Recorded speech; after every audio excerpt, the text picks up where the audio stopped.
Greetings, beloved. We have once again another episode, but I got to tell you all that this is a special episode because this is our end of year wrap up. And I got to tell y'all, if you're looking at our faces, you've seen the struggle, but we also here to celebrate. It's been a long year, beloveds. It's been a long year. We've had a whole lot of mountains to climb and a whole lot of valleys to get through. But we've made it to this point and we're going to celebrate. And we've got a couple of things that we do want to celebrate. And we've got special guests with us today.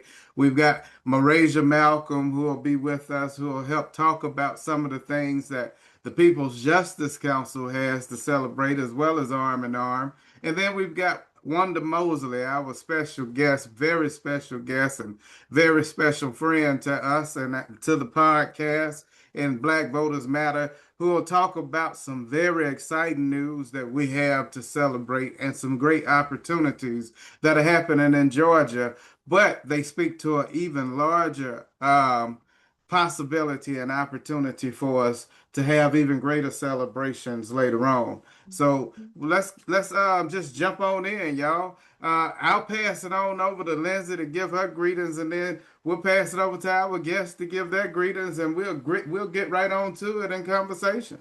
All right, I love it, Rev. Thank you so much. Lindsay Harper here, National Coordinator of Arm in Arm. Very glad to be here with y'all, to be here with Wanda and Marisha, and of course you, Rev. Like you said, 2025 has been a long year, lots of transition, lots of change, and a lot of opportunity and wins as well. And so I'm very much excited going into 2026. We come around the corner, y'all. We almost there. So, Wanda, how about you? How about you introduce yourself again to the folks? If you've already been with us before, and so we'd love to have you back again. Yeah, no, thanks for having me. Hi, everybody. My name is Wanda Mosley. I serve as the Deputy Policy Director at Black Voters Matter. I am based in South Fulton, Georgia. So happy to be here with my peeps, my fam, in the struggle, in the fight. It's just a great space, and so I'm happy that you all invited me back. I guess that means I act up too bad last time because Mama said you don't get invited back. I mean, you wasn't acting right. So I'm happy to be here with all of you. And Lindsay, I see you have a little friend there, a guest with you. Oh, I just couldn't help but notice. Yes, I the think. Telly Award for the documentary. Yes, there will be more on this Telly Award later on in the show today. Thank you for noticing. All right, and so Marisha, how about you? Tell us how you are doing. We're so glad to have you with us for your first time on the show. Tell people who Yes. you are. Thank you for having me. Hi, y'all. My name is Marisha Malcolm. I am the programs manager for the People's Justice Council.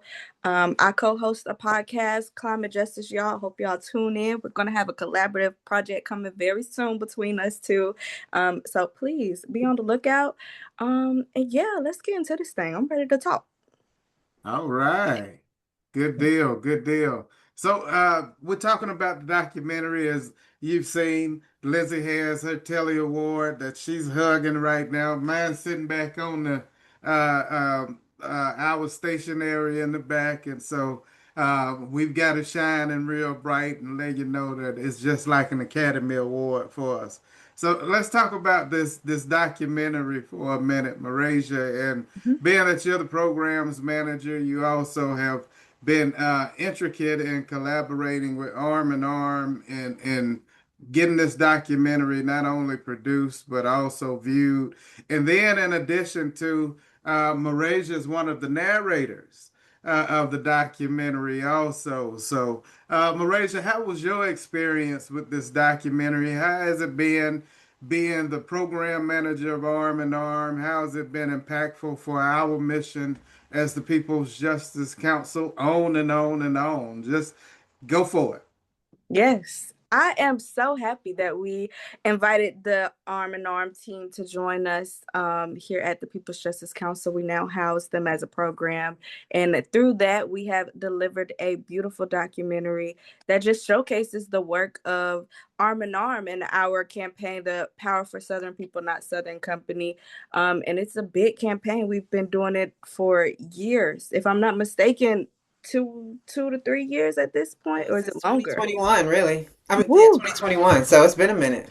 So it has been a good minute, 4 going on 5 years now. And since the beginning, I want to say I've been there since almost the beginning. It's been amazing to see the transition of where Arm in Arm has started and where we are now, and even the documentary that we have produced to showcase what we do, how we do it, and us being on the grounds and getting to it. Which is one of my favorite parts of just being a part of the environmental justice movement, is being on the grounds and seeing how we move and shake as a movement as a whole. It's amazing being in a collaborative space with all of these intelligent folks. So I think that that is such a great and powerful thing that we showcase, not only in this documentary, but in documentaries that we are having to come out as well. I see Lindsay maybe want to share a little something about the creation of this documentary and what it means for Arm in Arm. Yeah, for sure. I would love to I want to shout out, like you mentioned, Marisha, the collaborative effort that it took to get this documentary shot. You know what I'm saying? All the multiple people, the interviews that it took, Mm-hmm. the incredible editing that happened, the score, which is an original score. Like, this was truly a family affair. Um, Yeah. this was a friend, colleague affair across multiple states, not just Mississippi, Alabama, and Georgia, but like nationally as well. As you mentioned, we've started the Power for Southern People, Not Southern Company campaign back in 2021. It started with, folks from around the nation coming down to Birmingham to, learn together, be together, and then really figuring out and also doing an action over at Alabama Power, which is one of the subsidiaries of Southern Company. And we figured out, I was like, hey, we've got a lot of people. There's a lot of energy around Southern Company about, there's a lot of energy in the South. Let's do a campaign around Southern Company. And, it really illustrates how you've got big business in bed with government, right? And so you've got Southern Company, which is deeply embedded in the public service commissions across Mississippi, Alabama, and Georgia in particular. Plus, they pretty much operate in all 50 states, if not, if most, if not all 50 states. And so we've really been able to kind of harness our power, leverage our voices, and really to change the narrative that Southern Company is a good neighbor.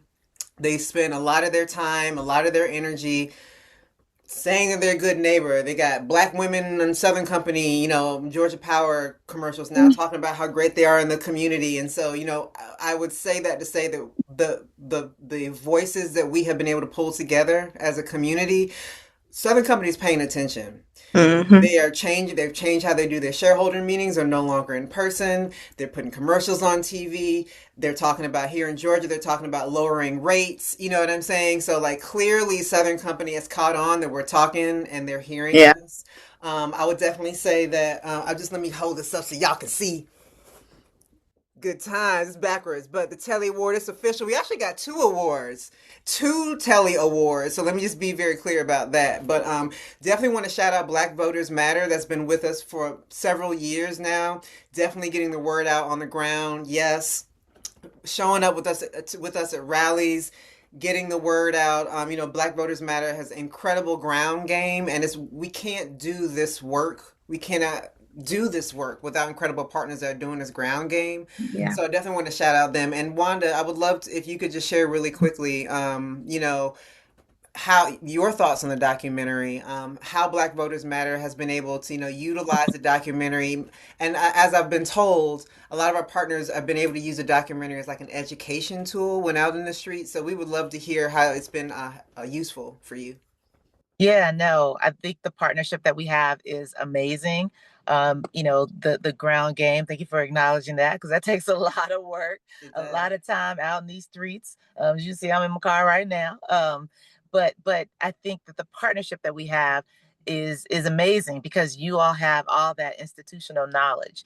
We are not environmental experts, right? We are not really subject matter experts on any of the issues that we carry, but when we are smart enough to know how to link with people who are, and then, like you said, the partnership of us being in the streets and being able to bring that information. And I think in this space particularly, it's important that there are Black-led organizations talking about environmental justice through a Black lens, so that it relates to Black people. Because I always tell this story about how I can just imagine a lot of the big greens, is what we call them, if they dare to do, some canvassing, or if they're out in the community, and they're talking to auntie and grandma about the polar ice caps, and all the things that are happening around the world, and grandma, I'm standing at the door going, baby, if you don't hurry up, because you letting all my cold air out, and I'm really not trying to cool the whole neighborhood, so you just got to say what you need to say and go on about your business. And so that is why in a lot of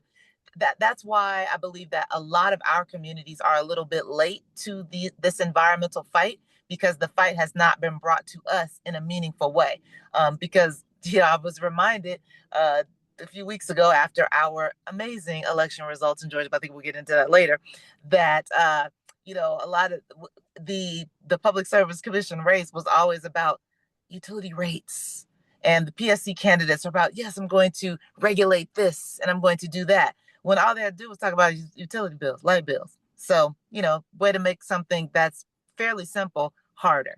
And so, again, having this documentary as a teaching tool, again, from our perspective, not teaching us about what's happening on the North Pole and the South Pole and other places we don't go or visit, but having it relate directly to us right here in the states where we live, where people will see themselves, their neighbors, and understand how this has come home to us, is so super valuable. So we are grateful to have that in our arsenal. It's amazing, along with the partnership, along with y'all. Yes. So I think this is the perfect moment to thank the organizations, the individual organizations and the universities who've showcased our documentary to umpteen amount of people.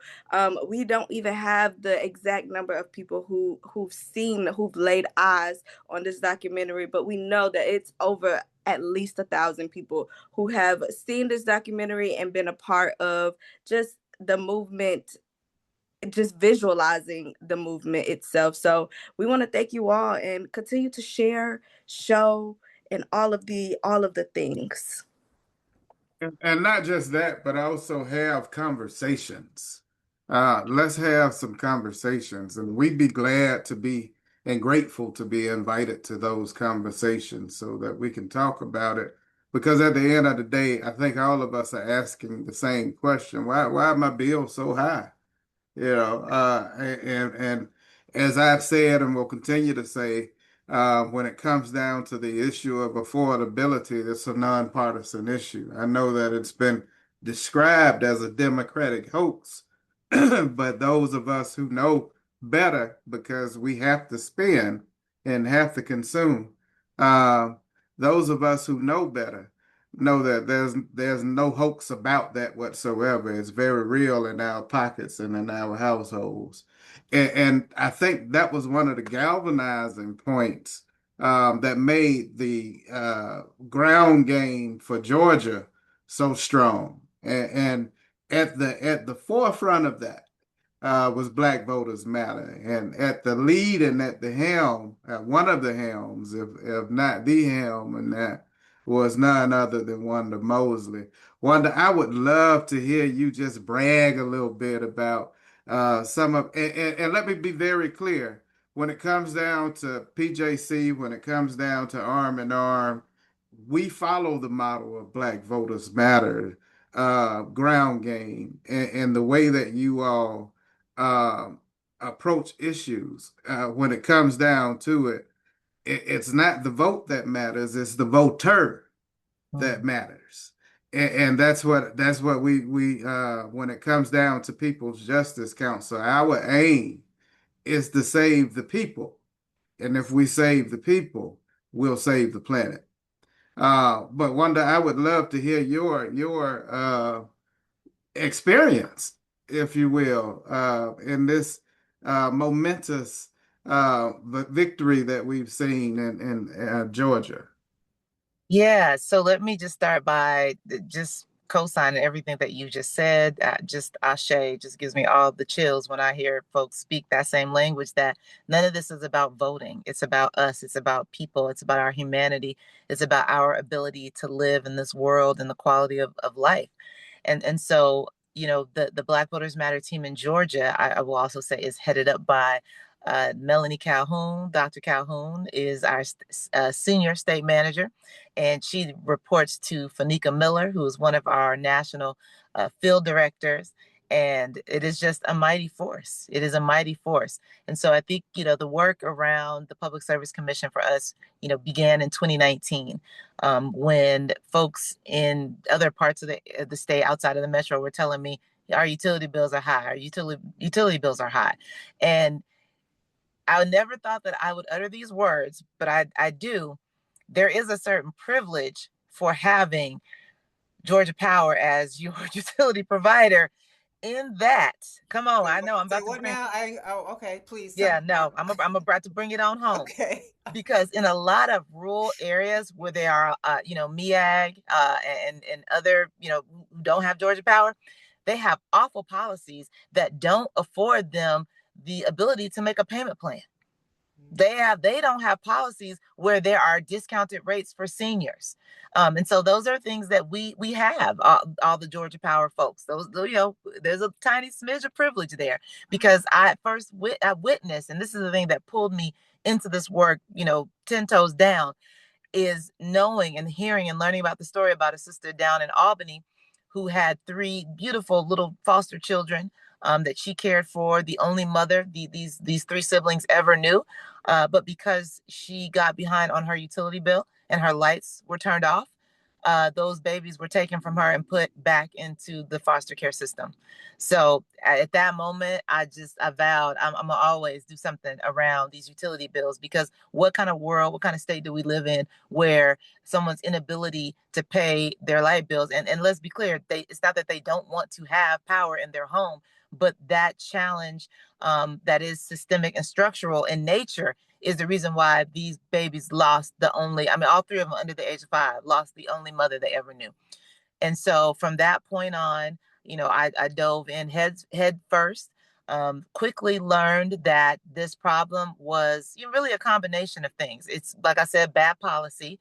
It's also climate change. And that's the thing that, misses Black folks oftentimes, because we're trying to survive. We understand that, weather is different. But again, if I'm working 2 shifts, right, and I'm trying to raise these babies, and I'm trying to also maybe care for my mama, my auntie, an elder, we don't necessarily have the luxury of time to worry about things outside of just survival. And so that's what all of this stuff means. That's what all of this work means and what it leads to. It's not just about Southern Company or Georgia Power being bad neighbors and partners, which they are, let's be clear. But it's all of these things that intersect and cross. And at the end of the day, we're all wanting a better life for our people. And so when the team is out in the state, when they're in the field, they come into communities, first of all, knowing that we have people on the ground. We don't just show up someplace where we've never been or weren't invited. We squad up with the local folks. We talk to them. We understand, assess their needs. And we also don't come, I don't know if y'all ever heard this expression, we don't come arms swinging, right? You know how somebody come to your house for a cookout and their arms just swinging, means they bring nothing. So we don't come arms swinging. We're coming with the water filters, the LED light bulbs.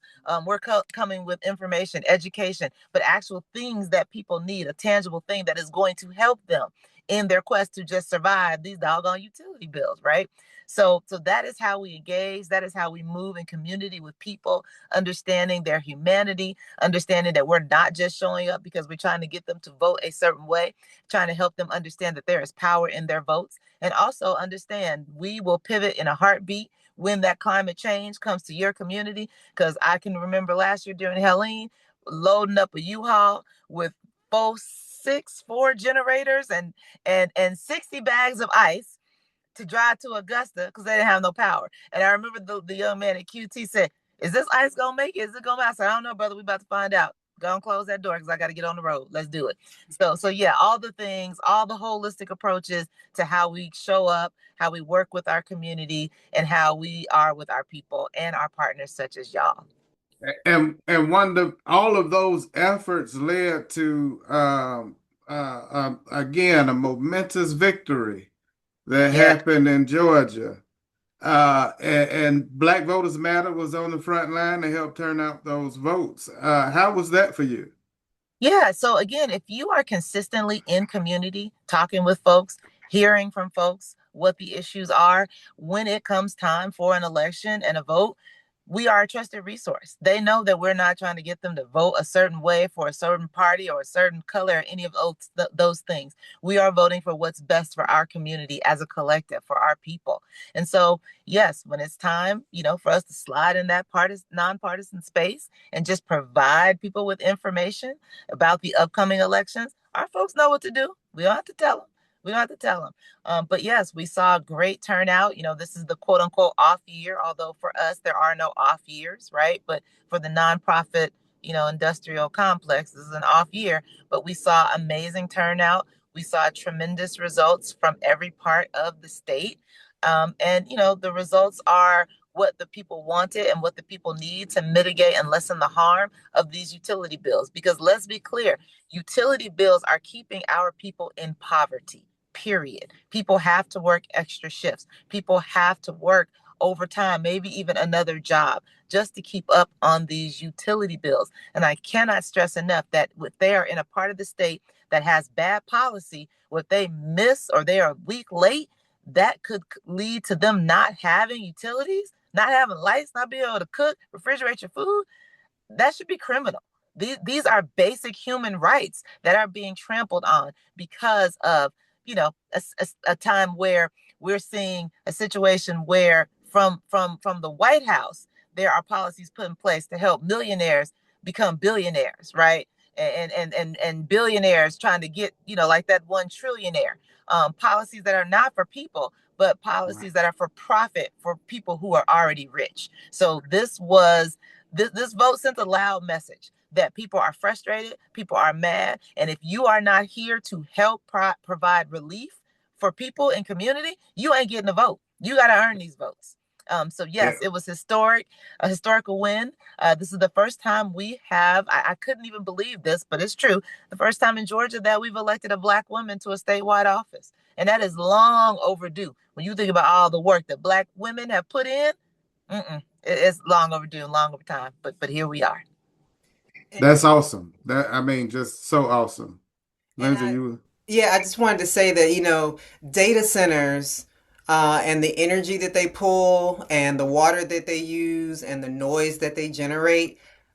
First of all, we're in Mississippi, Alabama, and Georgia. It's definitely happening in Mississippi, Alabama, and Georgia. That stuff is happening all around the country, and it's definitely a bipartisan issue. And I'll say in the state of Georgia, what I have heard is that, the current public service commissioners are have allowed the state to usher in data centers that will continue to drive up bills, right? And so the fact that the current commissioners have allowed this is what worked against them Yep. in the election that you're talking about, Wanda. No, everybody doesn't want data centers. No, everybody's not seeing the benefit of data centers. No, everybody doesn't want one down the street. Matter of fact, there I've seen a couple on my Instagram, several meetings in DeKalb County here where I live, where people don't want the data centers, but it's like it's hard to get information, and again, a lot of the public service commissions don't want to take in public comment. They're making many of these decisions behind closed doors. And so, like, I agree with you that this was a loud, resounding no to that kind of activity here in the state of Georgia. I feel confident in Mississippi and Alabama that, similar pushback is already happening. I don't know, Rev, if you want to talk about the Marvel project that's happening in Bessemer, Alabama. But and I appreciate that. And even so, this public service commission that is in Georgia. They weren't even necessarily legit in the first place because we were supposed to have an election in over a year ago. And so they've been making decisions about these data centers as illegitimate public service commissioners, right? And so it's like there's been a lot of dirty activity that's been happening. And so, they're still trying to make decisions before the new public service commissioners that just got voted in coming in. The public service commissions have had too much power for too long, and they've had too much influence, and they've been jacking up bills, and they don't want to tell anybody everything, and the people are tired of it. And so I'm very glad to see the work that's been happening, Black Voters Matter, Georgia Conservation Voters, pro Georgia, Georgia One. There are a lot of organizations that have been working on building the civic engagement muscles, I'll say, in Georgia for a lot of years. And so it was a win this year to have two new public service commissioners get voted in here in Georgia. Change is needed and change is on the way. And so the writing is on the wall. So. And let me say this. First and foremost, that was Lindsay breaking some happening news. Right now it's happening that they're trying to still pass laws, still trying to pass policies, still trying to pass a bill before they seek these new public service commission that has detriment on your affordability. Let me repeat that, your affordability. When we talk about affordability, we're talking about you being able to put food on your table. When we talk about affordability, we talk about you being able to put clothes on your kids' backs. When we talk about affordability, we talk about you being able to keep your house warm and keep your house cool, keep your food in your refrigerator. Beloveds, we are talking about your everyday living when we talk about affordability. And when it comes down to these data centers, your affordability is guaranteed to go up by astronomical numbers. Astronomical numbers, unless they pass policy that says that the data centers themselves will eat up the cost. Somebody's got to pay for it. And the way that the economic system works for us now, we're the ones that pay. So your affordability hinges on everything, every decision that these people make. So not only is Lindsay breaking news to tell you about what they're trying to do in Georgia right now, but also the breaking news that we've got two new public service commissioners coming into play. Get to know them. Get to know your public service commission before they even take seat. So they'll have you in mind when they do take seat and will make better decisions. Another body that you need to get to know is your city council. So let me give you some more breaking news when it comes down to what's happening with these data centers. Project Marvel in Bessemer, Alabama. The city council has went ahead and approved the rezoning, made it light industrial. Although there's nothing light industrial about a data center the size of 18 super Walmart buildings. There's nothing light industrial about that. They've made it light industrial so that they can welcome this data center into play. This Public Service Commission, who said that they were listening to the people and had the people in mind, went ahead and did the very opposite of what the people asked. So get to know your city council, get to know your public service commission, get to know your planning and zoning. Here's what I'm finding out, Miss Wanda, Marasia, Lindsay. When it comes down to it, these folks, the only people that they are hearing from are these data center brokers. Mm-hmm. They're not hearing from any other experts.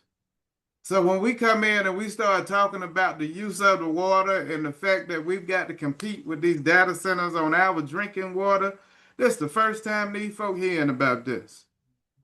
When we start talking about the energy consumption and the rates being passed on or the charges being passed on to the consumer, this is the first time these people hearing about this. What you need to do as the public who are hearing this right now, you need to be the one that's in front of these people because you live this life. You know what the direct costs are. You are the experts. Say that again, Rev. Say that again. Let these folks hear from you. Let science back you. But you the experts. Your experience make you the expert. Science only back up what you said. The data's going to back up what you said. But your story, that's what they need to hear. Your voice, that's what they need to hear. Marasia, you the youngest one on the call right now. You're not that young now, but you the youngest one on the call right now.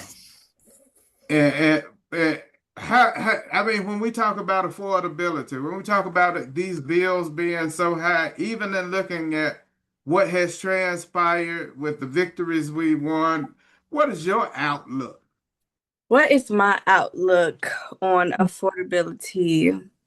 I think life is so expensive at this point. Like I remember hearing stories from my mom that gas used to be 25 cents, 50 cents. I'm like, I ain't never witnessed that a day in my life. The gas was just $4 last year. Like, mm-mm. So I I don't know what affordability looks like, even with me moving to Nigeria and experiencing that world, and even that's a third world or whatever. um that wasn't affordable to many of the people who lived in Nigeria alone. um they paid outrageous prices. They paid the same amount for gas there that we pay here in America, and they making pennies and nickels compared to what we're making here in America. So, what is affordability for anybody at this point? University isn't affordable, housing isn't affordable, groceries aren't affordable. Hell, we barely got clean and natural groceries as it is. So, what is affordable? What does life look like in 10 years for my children to come and their children to come? What does that look like? What is affordable? Is affordability even a word that we can use? Even with government assistance and things of that nature, how does that make affordable of how what is affordable? I think that's the question that we should put out there. I got to tell you, I got stuck on the 25 and 50 cent gas. I don't know who your mom is, but that mug got some age on her, but I'm telling you, good God Almighty. You ordered it high, so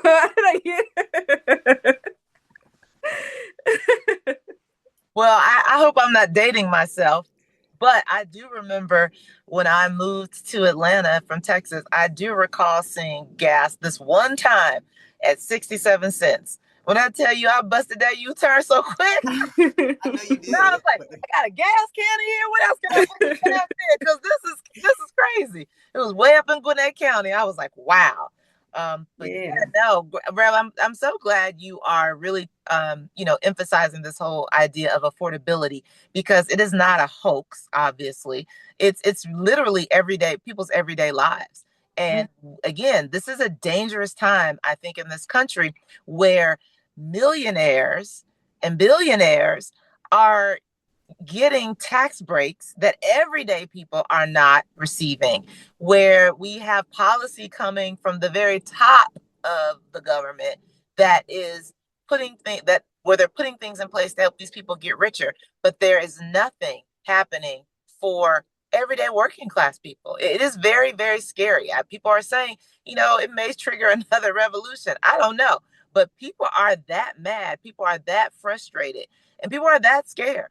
The scarcity that we have right now when we think about food and access to healthy food, affordable food, and just being able to put gas in your car so you can get to work, so you can work just to make enough money to maybe pay off most but not all of the bills. It is an extremely frustrating time, and I do believe that these data centers are playing a huge role in that, when we are learning who owns these data centers and how they are only going to continue to get richer and richer and richer, and our bills are just going up and up and up. And we can't even get a state legislature to make them pay for the extra cost of utilities. That's ridiculous. That is insane. No, it's outrageous. No, Oh, it really is. it is. It's crazy. And so, just going back real quick to this last Public Service Commission, I can also tell you that rural white voters were also extremely angry about these data centers. That is not a community where I organize, but I do find myself in a lot of spaces with them on social media. And like my grandmom used to say, they hot as fish grease. They hot. They mad just like us. This is an interesting uniting condition that we find ourselves in, being on the same side, having the same argument, having the same enemy. And at this point in time, I'm glad to see that folks fell in line, got in formation, and then hopefully we are going to be able to see some recourse, some results, some assistance in these next coming years. Yeah, I mean, what the reason I'm bringing in affordability is because I do want to really harp on these solutions and or end on these solutions and offer some opportunities for others to get involved. Uh, One of the things that we do in regards to utilities as the People's Justice Council is we do We Rise, which is weatherize every resident in the Southeast, where we do HERD workshops, home energy renovation workshops. And with these home energy renovation workshops, what we want to do is bring communities together to teach them how to do weatherization as a community service. It can be for job development, but the reality is because it's low material, it's intense labor, perhaps, and if there's not a lot of people doing it, but it's low wages, and so not a lot of people find it very sexy. However, if you seal your home, you're able to keep your bills down and keep the contaminants out. So what we want to do is show people how to do the necessary thing of sealing out their homes to help to preserve their homes, but also to help to say preserve the planet as well. I would love one for Black Voters Matter to consider partnering with us to do some HERD workshops when you all are doing your community outreach. But also, I want to make sure we offer that uh, to the public that are listening to get in touch with the People's Justice Council so that we could do some HERD workshops. Another solution that we have that we've already launched, we launched it back in October, Minus AI. Our Minus AI program. Listen, the Minus AI program, beloved, is the sexiest program that the People's Justice Council has ever launched. I got to say it for myself. We done did some sexy stuff, y'all. I got to tell you, we have. But by far, this campaign is the sexiest program that we have ever launched. It's so juicy. Everybody trying to take a chomp at it right now. I'm so glad it's doing as well as it is and it's been received as well as it has. First and foremost, Marasia, talk to us a little bit about Minus AI. Then, Lindsay, I'd love for you to tell us how you getting involved with how Arm in Arm has gotten involved with Minus AI. And then wonder if you would tell us how Black Voters Matter is taking it home with Minus AI. All right. So as he said, this is one of our sexiest programs, if you will. Minus AI is a collaborative effort between PJC and Arm in Arm, where we are educating the public on how to mindfully use AI. As we all know and see in our everyday lives, AI is everywhere in the world, and it's just thrown on us. We can't opt in or opt out of it at this point. So we are trying to educate the public to shift policy into making it a opt-in, opt-out type of situation where if it is just on your browser, you can opt out of using AI and not having to use an AI summary. We just had a group of interns work with us for our Minus AI campaign to develop how students are using AI in their everyday lives and showing how it impacts not only them, but the community in educating, because most of them don't know. And most of y'all don't, the listeners don't even know how it's impacting the communities in our everyday lives and how it's using up our water and making our bills higher, using up our electricity. So that's what we're doing with Minus AI. We are creating a campaign where we educate folks on how to mindfully use AI, so that we are lessening our bills, so that we are creating a space where we care we are creating a culture of care. That's what we are doing with Minus AI and all of our other programs. I'm going to shift it on over to Lindsay. Thank you. Yeah, and you're absolutely right, Marisha. I mean, it's responsible use of AI, right? I mean, the AI is out the gate. We can't put that back in the box. It's unfortunate, but it's true. And, because it's already out of the gate, because it's access and we're already on the fourth, fifth, sixth generation of this stuff, people are just using it willy-nilly, not really understanding there are economic impacts, there are environmental impacts, there's like land impacts when you're using AI. All these data centers take up land. We don't have enough affordable housing as it is. We don't have enough land to grow, healthy food as it is. AI uses up water. We don't have enough clean water as it is, and it's like if water is our most precious resource, why are we, using data centers that's going to drink up all the water? And I'm going to throw in nuclear energy, which people swear is going to be able to power everything, which is dirtying up the water too. It's like, okay, well, people need to drink water.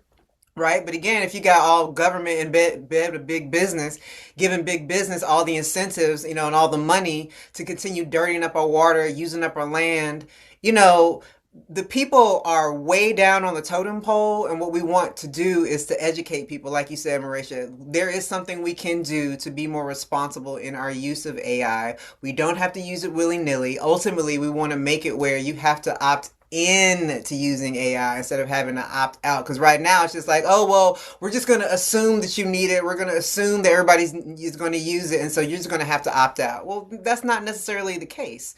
So the Minus AI prompt, and this is not necessarily universal, and we're still learning. We're learning and building the plane, building and flying the plane at the same time, trying to get information.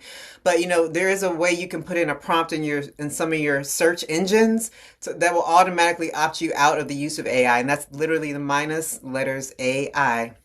The minus symbol and the letters AI, and that will opt you out. However, it shouldn't be on the people to have to opt out, right? Which the policy should be in place to protect us.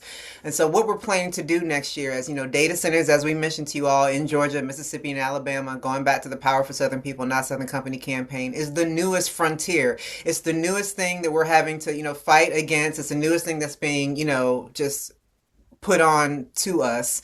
And so it's a natural fit for the Power of Southern People, Not Southern Company campaign and the Minus AI campaign to work together, especially as we're working towards the 2026 Southern Company shareholder meeting. So what we're going to be doing is, working with Black Voters Matter, working with other partners who see the value in educating people about the mindful use of AI, about the environmental environmental impacts of AI, so we can gather the information. What does this energy burden look like? What do these environmental impacts look like? We want to take that information from people out in the streets, in their homes, and we want to take that information to the shareholder meeting so we can literally educate decision makers and our monopoly utility here, that Southern Company, which is over Mississippi Power, Alabama Power, and Georgia Power, and let them know, don't be making all these decisions without being informed of what's actually happening on the ground from rate payers, the people that pay for y'all to get paid, then turn around and give all the incentives to the companies for dirty energy and for data centers that suck up all the energy on the water. So that's what's on tap for 2026. You are going to see more of the Power of Southern People, Not Southern Company campaign. You're going to see more of the Minus AI campaign. And we want to take your voices to Southern Company shareholder meeting because they need to hear from us, because at the moment they are not. Wanda? Yeah. No, 100% down with all of those things. I think I shared with you all last time that the instructions for Minus AI are a part of my signature on my email.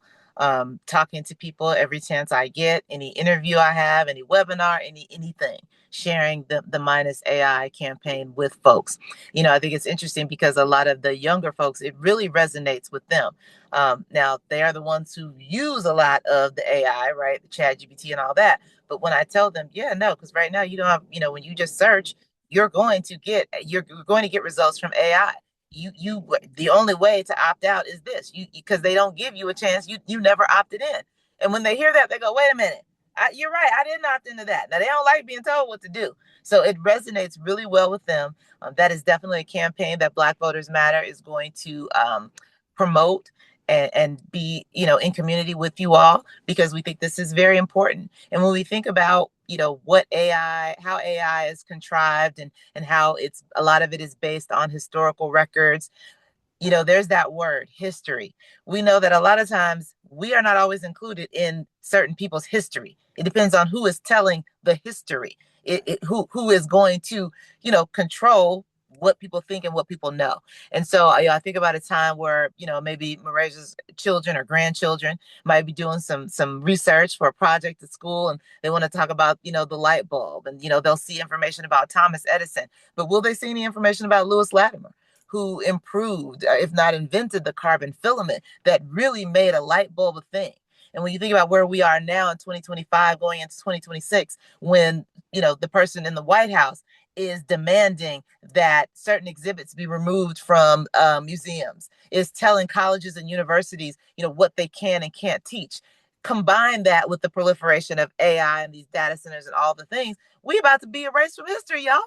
So we're not gonna sit back and let that happen. That's another war we need to wage, another fight we have to be in. And again, we 10 toes down with y'all. Lindsay, your organization's arm in arm. We gonna say we arm in arm, we shoulder to shoulder, we knee to knee, we knucking and bucking. Let's do all the things together, because we got to be in these streets talking to our people and make sure they understand what's at stake and how it is that we fight back. And it sure enough is a Wanda. When you said it's the young people using AI all the time, I said no. All I see on Facebook is aunties with them throwback pictures that they be posting on. Young people don't hang out on Facebook. Yeah. No, and you're right. You're right. Our generation, Rev, is really bad about these videos and these pictures. But I think if they, again, the education piece, right? If they know they're giving up clean drinking water for these cute little videos, they're gonna let them videos go. Right. Go real quick. And to make it even more plain, if they know that they're getting ready to compete, or they're already competing for their drinking water. And here's the biggest part, beloved, that I need you to hear. And then I want to kind of shift us a little bit. I need you to hear that at some point we'll get to the level where there won't be enough drinking water to supply your community and supply a data center. And what they're going to do is to decide whether or not you get drinking water is sell it to you. And that's the only way that you'll get drinking water is if you buy it. That's the only way. That's when it gets extremely dangerous, but it's headed that way because of these data centers. But again, we can be responsible in our use of AI. And we can demand that they cut back their false demand of this AI, which is propelling these AI data centers.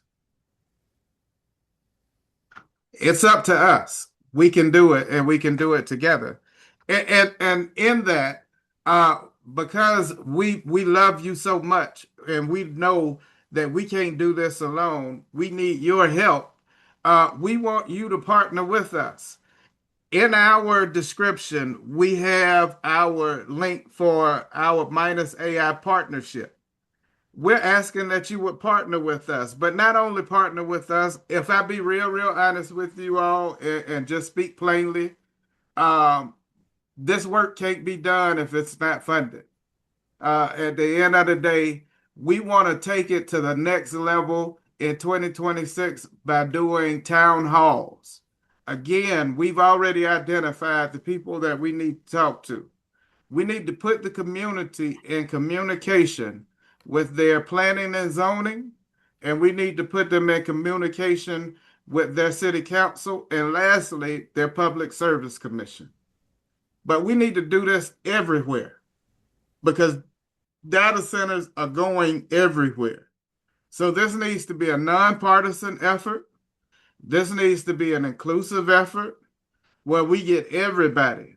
But those who are hit worst and first are our Black, brown, indigenous, and poor white communities. And those are who we want to target first. So we asking everybody that can and will get with us, partner with us, so that we can make this happen together. If we can show them that we got 12 million people that said, I don't want to engage with AI, we've got enough leverage to be able to change some things. That's a sample size of our society. And if we can show them that we've got a large enough sample size of our society that says we don't want to do this, we can make changes. That's a whole lot of leverage, beloved. That's a whole lot of leverage. And what we're asking in our fundraising, $12, just $12 a month for 12 months. That's all we need. $12 a month for 12 months. If you would give us $12 a month for 12 months and we get enough of those, we get 12 million people giving us $12 a month for 12 months. We don't have to just keep this thing national. We can take it global. I've had conversations in my travels throughout the other continents, and this needs to be a intercontinental conversation. This needs to be a global conversation that we're having about the responsible use of AI, because at the end of the day, we are already at almost 4% of the world's energy being used to power AI. And they're talking about they underestimate it by 40%. Don't play with us. We got a whole lot longer to go and a whole lot more to lose. We need to band together. All those who care about affordability. Affordability is not just economical, it's environmental, it's ecumenical, meaning community. It covers it all. We cannot afford data centers and AI to continue to expand. We cannot afford to have people in office making decisions for us who care more about profit than they do about the planet or people. And so not only do we need to get you out to vote, but we need you in the streets or in the communities having these conversations with us. Liz, I feel like I done said too much. I got on my soapbox and preached for a minute. I'm gonna pass it to you, and then you can pass it to our guest to take us on out of here, baby. Okay, I think you said it, Rev. I mean, we have a lot of work to do. We also have a lot of friends and family to work with. And so it's really just a question of, linking arm to arm, shoulder to shoulder, and doing this together. We have overcome things as a community, as a people before, and this is something that we can overcome and make right for our community as well. And so I am looking forward to working, continuing to work with PJC now that Arm in Arm is under PJC. I'm super excited about continuing work with Black Voters Matter. And I'm excited to be working with young folks like Miss Marisha over there. So I'm going to pass it to you so you can tell the folks what you want to tell them as we leave too. Yes, y'all. If y'all are interested in anything that the People's Justice Council gets done, does, partners with, anything, collaborate, come, just reach out to us. You can reach out to us at info at the People's Justice Council. You can reach out to me directly, Mareshah, MARESHAH, at the People's Justice Council. Get at us. We are here live and active. And I thoroughly enjoyed this podcast episode with y'all. I'm so happy for having me. I am so happy that y'all had me. Oh my gosh. I'm going to pass it over to Wanda. Yes, no, this was a fun as always. We get to spit a little fire. We get to show some love. We get to talk about how it is that we're doing this work together. So this is just an extension of the partnership that we are deep into right now with all of these fights, fighting in the streets, fighting for our people, fighting with our people, and at the same time helping our people along the way become more educated, bringing them into the battle with us. So yeah, linking arm in arm, shoulder to shoulder, knucking and bucking. That's what we doing. That's how we save ourselves. I like that knucking and bucking. Hey y'all, I hope you all enjoyed this episode. But not only I hope you enjoyed this episode, I also hope that you've heard some things that you'll be able to take back and put into your tool chest, so you'll be able to use again And then lastly, I hope that you'll take advantage of the opportunities that we've given you and be able to partner with us, partner with Black Voters Matter, but not just partner with us in action. We need you to partner with us in funding as well. So feel free to give all you can, because we can take all you give. Hey, as always, I offer to you love, peace, and light.